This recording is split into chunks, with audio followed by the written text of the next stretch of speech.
காவல்காரர் சட்டை மேலே கோட்டு மாட்டி, சரிகை போட்ட வேட்டி கட்டி, நட்ட நடுவே தோட்டம் தன்னில் ராஜா போலே நின்றிருந்தார்.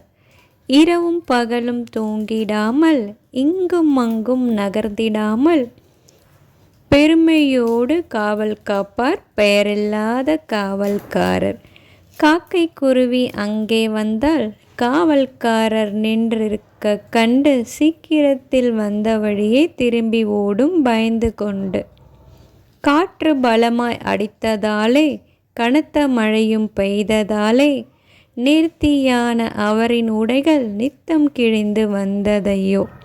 இதனை கண்ட காகம் ஒன்று, இந்த சமயம் இவருக்கு நாமும் உதவி செய்தால் பயமில்லாமல் உலவலாமே என்று கருதி, அருகிலுள்ள வீட்டிற்குள்ளே யாரும் இல்லா வேளை சென்று கருப்பு கோட்டு வெள்ளை சட்டை கட்டிக்கொள்ள சரிகை வேட்டி எடுத்து வந்து காவல்காரர் இருக்கும் இடத்தில் போட்டுவிட்டே உடுத்தி கொள்வீர் என்று சொல்லி ஒதுங்கி நின்று பார்த்ததங்கே. காவல்காரர் பழைய உடையை கழற்றி கீழே போடவில்லை, ஆவலோடு புதிய உடையை அணியவில்லை, அசையவில்லை.